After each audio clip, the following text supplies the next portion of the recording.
Hey, sleepy friends. It is Sleepy Reader, Damien here. I am just back from the comic book shop, and I thought I'd share my haul because I haven't been doing other videos. You've seen possibly podcasts coming out for me, but that's not, don't really consider that part of my channel. I just post them on the channel along with them going up on iTunes and Podbeam and wherever else. Um, and I have been trying to catch up on my comic book reading, and I haven't been doing a very good job of it. I've been distracted by a bunch of things, family and otherwise. The podcast too. Uh, I'm just going to show you what I got today, and hopefully eventually I will get back to giving you my thoughts on what I've been reading. We shall see. Oh, first off, in the mail yesterday, I got the latest issue of Back Issue. Now, I got kind of screwed by the fact that I get it by mail from Tomorrow's because of the way the postman bent it and stuffed it into the mailbox. It both got bent and banged up here. But, oh well. Maybe I should be ordering this through my comic shop. The reason I order it from Tomorrow's themselves, they give like a 15% discount, but you get a free digital version. And this kind of stuff I enjoy reading on my iPad at spare moments. So I download all the digital versions on my iPad. So sometimes I read the physical, and I like to collect all of these. There's Godzilla versus the Marvel Universe. That's a very timely article for me. I'm pretty excited about it. I guess it's kind of a Halloween issue, so it's about superheroes versus villains. I've got I'm thinking of putting in a new mailbox. We bought this house 2 years ago, and I just assume I have to go with the slot in the wall that isn't big enough for magazines. But maybe if I just put a big mailbox next to that slot, they'll use that. So we've got stuff about Marvel Team Up when it was with Monsters. It's definitely a nostalgia thing. Well, anytime you're getting back issue magazine, it's nostalgia anyway. But the Bronze Age in the 70s was a big time, at least at Marvel, for these monsters that were a little bit like supervillains or superheroes, some more than others. So this is a lot of fun. There's an article on Dracula versus the Marvel Universe. Dracula fought. I didn't even know he fought the Defenders, or I forgot. And he definitely fought the Silver Surfer, and no doubt other people. So this is just a lot of fun. Nostalgic candy. Speaking of nostalgic candy, why don't I show you the back issues I got first? The shop I go to has a box right on the counter of the most recently priced back issues from whatever collection he's bought recently, and almost every week there's new stuff in there. And so instead of searching all of his bins, I just every week quickly search the new stuff, and I get my discount, my 25% discount on it. The prices are still a little high, but it's sort of that comic book in hand theory. So let's see. He kind of shuffled these around when he priced them, or when he charged me, because I think he stacks them by price and then adds up. Anyway, so I got Captain America and the Falcon 143.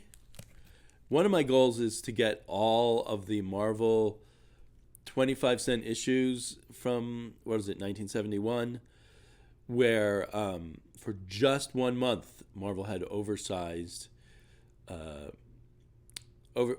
issues. DC ended up doing it for nearly a year, but Marvel did it for just 1 month and then went down to 20 cents. But that was the month I bought my first comic, so I'm particularly interested in those. But I'm also a Captain America collector, bit by bit. I'm guessing this is going to be John Romita art inside, but I'm not sure. And it also was in the middle of the picture window period, which is also a period, again, because that's when I came into comics, that interests me a lot. Before the picture window period, Captain America 141, John Romita cover, I'm not sure who will be inside. Maybe John Romita, maybe Gil Kane. Not Gil Kane. Gene Colan. I'm sorry, Gene Colan. Or possibly Sal Buscema. And then I know for sure that this is going to have Jack King Kirby inside. It was one of the few Kirby issues of Captain America that I don't currently own, so I grabbed that. And then the next thing that Matt and I are going to do on our podcast is look at Frank Miller's first run on Daredevil, and that just got my Daredevil juices running. And I saw this cover. It's a pretty ugly cover, even though it's Gil Kane. In my opinion, it's pretty ugly.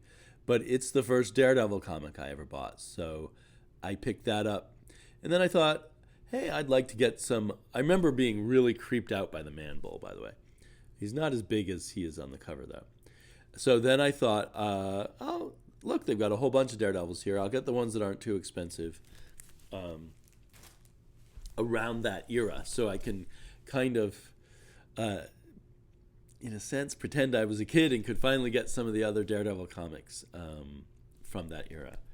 So this is a picture box window, whatever, picture window box.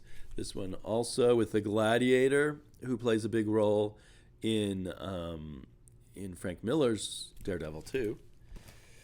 And then this one, there must be something. It's probably water damaged because this is a much earlier Daredevil, and for my shop to be selling it for $7, which means I probably paid $5 for it, because they don't like to sell the comics cheap.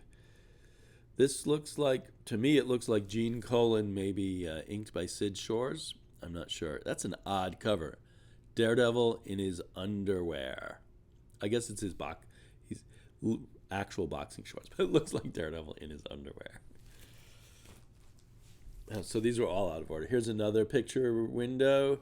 So for quite a while, Daredevil was really a Daredevil and Black Widow book. At some point, did it actually say Black Widow on the cover? Yeah, in this first one that I got.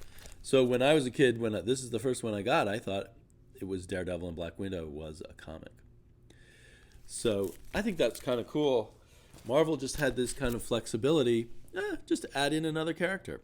Captain America, then Captain America and the Falcon. Daredevil, then Daredevil and Black Widow.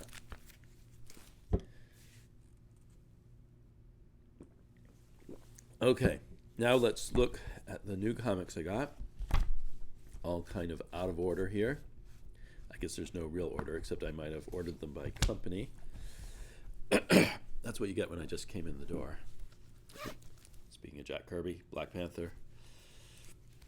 So, I think I'm behind on this now. This is the all-time comics kind of weird, underground, gnarly spoof on Bronze Age comics, which is now published by Floating Worlds Comics. Before it was published by Fantagraphics, and it has art in it by Trevor Von Eden. So interesting, weird stuff.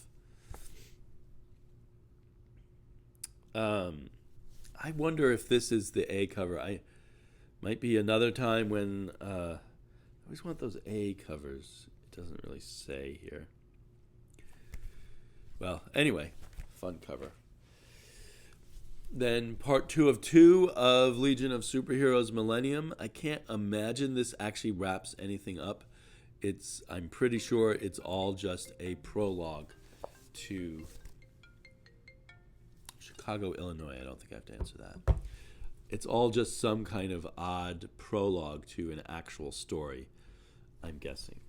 But we'll see. I found the first issue pretty frustrating. Hopefully it doesn't, starting the Legion this way doesn't kill it before it gets started. Superman Up in the Sky, the Tom King short Superman stories originally from the Walmart comic, with art by Andy Kubert. Very good Andy Kubert artwork, I think. Less so from Tom King. The final issue of Green Lantern for now, because now I think it's coming back. It'll be the Black Watch or the Black Lanterns or something like that. And I don't know if I'll keep getting it. It won't be Liam Sharp. It'll still be Grant Morrison. I've loved the Liam Sharp art and been unsure about the Grant Morrison script. Although maybe let's face it, I'll probably give in and get the black, whatever it is. Immortal Hulk, super psyched. Is the Hulk's evilness finally the Devil Hulk finally gonna be truly unleashed? It looks like we're continuing to get Joe Bennett art, even though the fill-in artists are often good. When it's not Joe Bennett, I'm kind of bummed. Probably not many people know about this. From Action Lab, Powers in Action, a kid's superhero comic from Art Balthazar, without Franco, I think. But if you liked, or your kids liked, any other Balthazar and Franco books, this one is very good too. They're the team that did the Tiny Titans. And you've probably seen Super Pets cartoons that are based on their artwork. Anyway, good stuff. And Balthazar also did Superman family comics for kids. But I think Art Balthazar is pretty much the best superhero-related kids comic creator there is. Another fun cover on Savage Avengers by the David Finch covers have been amazing. I think there's a new artist on the inside instead of what's his name? Another brain fart. Yeah, it's definitely a new artist. So this was a book I was not going to get, and I got sucked in, and I like it. Everything, I did not understand the first issue, although there was something interesting about it. It looks like there's a lot more dialogue in this issue, so maybe it'll be a little clearer what's going on. It seemed to be about a magical or evil Walmart-like company moving into a town and offering everyone jobs and disrupting the economy. So let's see if we can understand it more. Oh, for a second I thought I got 2 copies of everything. But that is the ad. That's the first issue cover on something called Ruby Falls, which is the latest Burger book. I guess these are both probably Burger books. Everything is a Burger book, and Ruby Falls is a Burger book, which is an imprint of Dark Horse with the famous editor who founded Vertigo, now editing at Dark Horse, Karen Berger. I like the look of the art and the color in here. I can't remember what I read in previews about Ruby Falls, which made me decide to get it. I'm kind of nervous because it's Ann Nocenti as the writer. I did like her unfinished Burger book. I think it was unfinished. There's at least an issue or 2 left. What was that book called? I can't remember now. Berserker Unbound, also from Dark Horse. So I got more Dark Horse books than usual. This looks like not a wraparound cover, but back cover art, which I really appreciate. And this has the guy who left the Savage Avengers, Mike Diodato Jr. So he's moved on to this. This is just a mini-series, so I don't know what Diodato will be doing after this.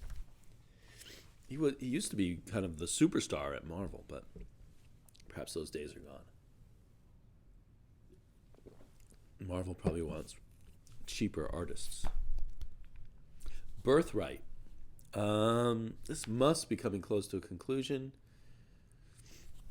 but I don't remember. At one point they said how many issues they were going to do, but I don't remember. Anyway, this is really cool, kind of Conan-ish, fantasy, wild book. I've talked about it many times. Doom Patrol. Looking like an old bodybuilder's magazine. I have been sort of enjoying this as I read it and not fully understanding what's going on. I decided to dive in the single issues of Grendel, the Devil's Odyssey. It's been a It's been decades, it feels like. I don't feel like I've read any Grendel since the 90s. Could that be right? This is a great looking cover. I think it's Matt Wagner's own art in here. Often in Grendel, he had other people do the art.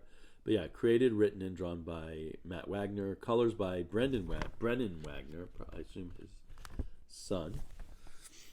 So, pretty psyched about that. I really like Matt Wagner when he's doing his own art. I took it off my pull list, but I'm still buying it. Die. I told myself I was going to get it in trades, and for some reason, every time I give in to temptation, I think because I'd have to wait for the hardback and hope that the binding is really good so I can take in this art properly. So the big advantage of the floppy being the best way to take in the art, especially when it's, elaborate layouts. So anyway, cool. Look forward to reading that when I find time.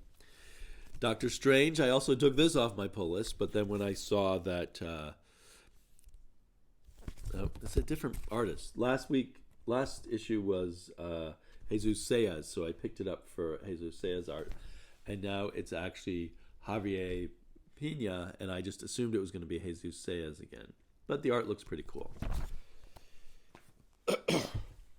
And finally, Fantastic Four 14, which I think was last month's, even though 15 came out today, but I don't think I had 14, so I grabbed it. So that's where I am in my comic book hauling right at this moment. I hope all of you guys are doing really well, and I will talk to you again soon.